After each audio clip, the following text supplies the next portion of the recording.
Bạn đã bao giờ cảm thấy quá đủ hoặc chán với cuộc sống nơi mình sống, quyết định rời đi đến một nơi xa hoàn toàn khác với niềm tin rằng vùng đất mới sẽ giúp mình bắt đầu một cuộc đời mới như một con người mới?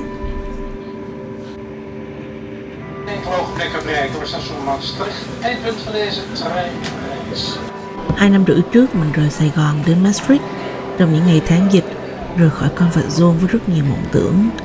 Rồi những ngày ở Maastricht không như mơ. Cuối tuần mình thường ngồi 6 tiếng tàu đi về để lên Den Haag, chỉ mong nhanh đến ngày học xong để rời khỏi thành phố yên ắng đó. Bây giờ thì mình đã chuyển đến Den Haag sống, thì mấy cái cuối tuần gần đây mình hay nghĩ về Maastricht. Mình nghĩ về nơi mình từng tự nhủ sẽ không bao giờ quay lại nữa. Ngồi trên tàu trở lại, mình nhận ra thì ra mình không ghét thành phố này. Mình chỉ không thích cảm giác nghĩ về nó, bởi vì nơi đó gắn liền với những cảm xúc không vui, vì những vấp váp lần đầu tiên xa nhà. Vì mình đã trải qua quá nhiều điều ở thành phố này, cũng giống như cách mình đã quyết định rời khỏi nơi mình sống ban đầu. Và mình cũng hiểu dù đi xa đến đâu, cũng sẽ không có bất cứ điều gì mới mẻ nếu mình vẫn chỉ mang theo con người cũ, cách làm cũ mà mình đã có trước đó.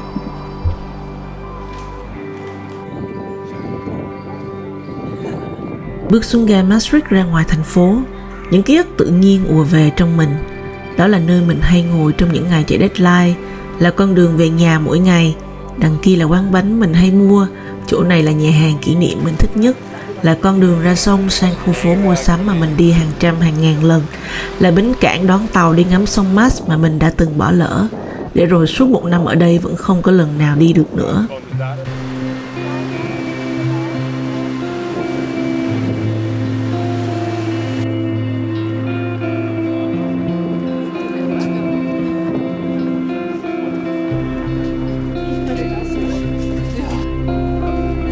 Maastricht vẫn như thế, chỉ là góc nhìn của một cô gái 27 tuổi vừa thay đổi môi trường sống thì đó là cảm giác tù túng, chật hẹp và chán.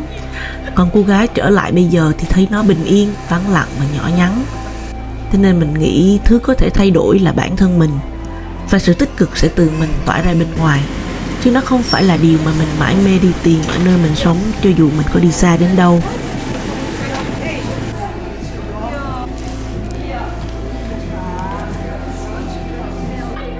Lần trở lại này mình đi loanh quanh trên những con đường cũ hay đi, cảm nhận lại thành phố một lần nữa trong một ngày âm u đầy gió. Cũng trở lại những quán ăn mình thích nhất mà mình xem như comfort food trong những ngày down mood ở Maastricht trước đây.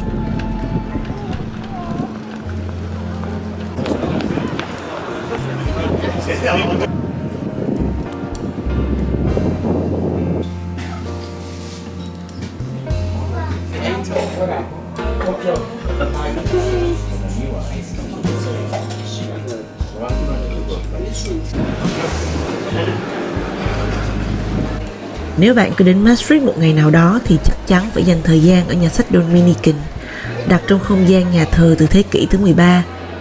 1 năm ở Maastricht mình ở đây ít nhất 3 ngày 1 tuần, lúc thì xem sách mới, lúc thì xem những local artist có trưng bày sản phẩm gì mới không, cũng có lúc chỉ là ngồi một góc bên trong nhà sách nhìn người qua lại.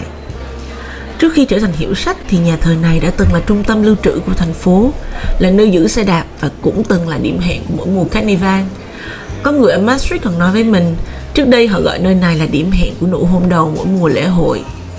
Còn lần này, mình dành phần lớn thời gian ngồi trong quán cà phê ở cuối nhà sách, đọc cho hết quyển sách mà mình trì hoãn suốt tuần vừa rồi.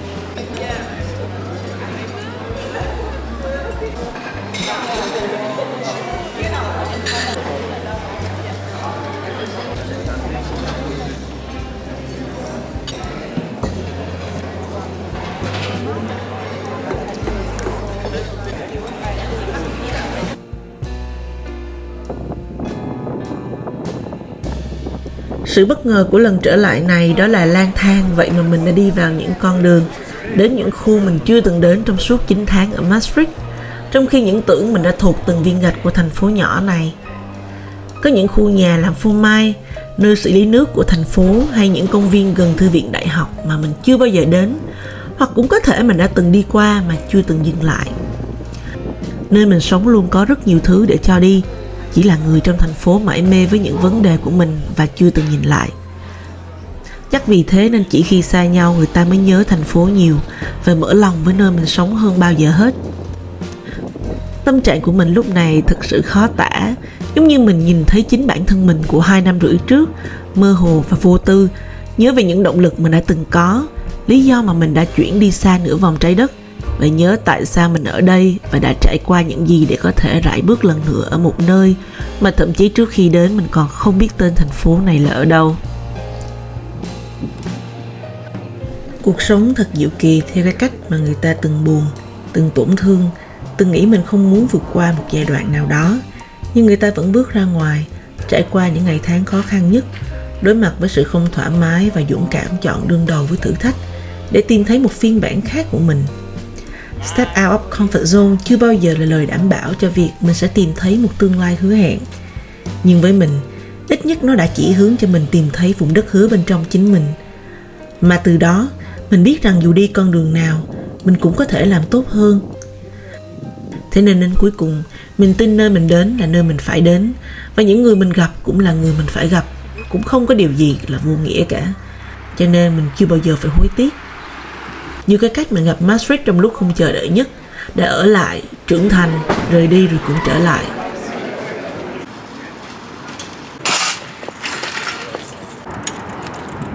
Buổi chiều đi dạo về Center Ceramic thế này là mình nhớ những ngày học bài xong ở thư viện lại chạy ra bờ sông ngồi nhìn người đi qua đi lại hai bên bờ. Nghĩ không biết ngày này năm sau mình đang ở đâu. Có hôm thấy người ta chụp ảnh cưới, con nghĩ nếu một ngày kết hôn mình nhất định sẽ chụp một tấm ảnh bên bờ sông Maas. Hoàng hôn Maastricht là những chiều đầy suy nghĩ vụn vặt như thế.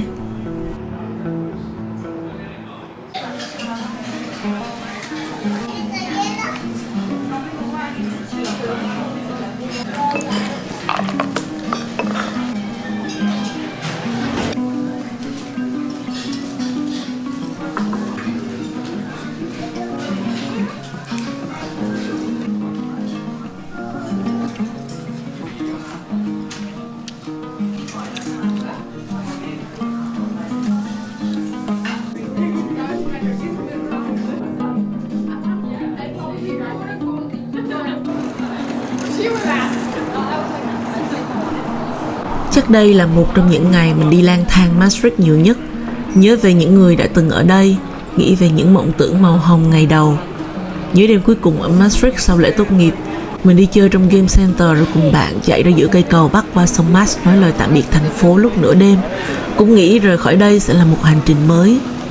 Nhưng người ta chỉ có thể bắt đầu có một hành trình mới khi cũng mang theo tâm thế mới, con người mới với khát vọng mới. Thật sự sẵn sàng cho những điều có thể là không thể dễ dàng, nhưng mình phải trải qua để khác đi. Ngày rời khỏi Maastricht là ngày tốt nghiệp thạc sĩ, và 1 năm rưỡi qua mình cũng tưởng như đã tốt nghiệp lần 2 với một bài học cuộc sống mới. Thế nên với mình, Maastricht mãi mãi là điểm bắt đầu cho mọi điều, cả khó khăn và tươi đẹp của mình tại châu Âu.